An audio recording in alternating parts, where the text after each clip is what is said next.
നമ്മളൊക്കെ രാവിലെ ചായ കുടിക്കുന്ന ആൾക്കാരാണ് അല്ലേ? അപ്പോൾ PCOD ഉള്ള ആൾക്കാരിൽ ഈ ഹാബിറ്റ് ഉണ്ടാകുമ്പോഴുള്ള കോംപ്ലിക്കേഷൻ എന്താണെന്നറിയോ? നമ്മൾ പീരീഡ്സ് ഇറഗുലർ ആണെങ്കിൽ അല്ലെങ്കിൽ നല്ല ഒബേസ് പേഴ്സൺസ് ആണ് PCOD വിത്ത് ഒബേസിറ്റി ആണെങ്കിൽ ഇങ്ങനെയുള്ള ആൾക്കാരിലൊക്കെ രാവിലെ ചായ കുടിച്ചു കഴിഞ്ഞാൽ ഇതിന് ഒത്തിരി PCOD കോംപ്ലിക്കേഷൻസ് വരാനുണ്ട്. അതായത് ഒബേസിറ്റി ഉണ്ടാവാൻ ചാൻസ് ഉണ്ട്, അതുപോലെ തന്നെ ഉറക്കക്കുറവ് ഉണ്ടാവാൻ ചാൻസ് ഉണ്ട്, ഹോർമോണൽ ഇംബാലൻസ് കൂടാനുള്ള സാധ്യതയുണ്ട്.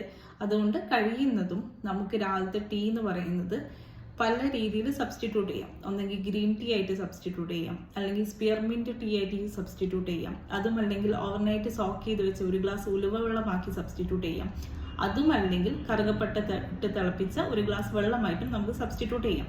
ഇതിനൊക്കെ ഹെൽത്ത് ബെനിഫിറ്റ്സ് ഉണ്ട്. പക്ഷെ നമ്മൾ രാവിലെ തന്നെ ഒരു സ്പൂണ് പഞ്ചസാര ഇട്ട് ചായ കുടിക്കുകയാണെങ്കിൽ ഗ്ലൈസിമിക് ഇൻഡെക്സ്, അതായത് നമ്മുടെ ബ്ലഡിലുള്ള ഗ്ലൂക്കോസിന്റെ അളവ് കൂടും. മറ്റു ആഹാരത്തിന്റെ കൂടെ ഒരു ഗ്ലാസ് ചായയും കൂടെ ആകുമ്പോൾ PCODന്റെ കോംപ്ലിക്കേഷൻസും ഓവർ എ പീരീഡ് കൂടിക്കൊണ്ടിരിക്കും അല്ലേ?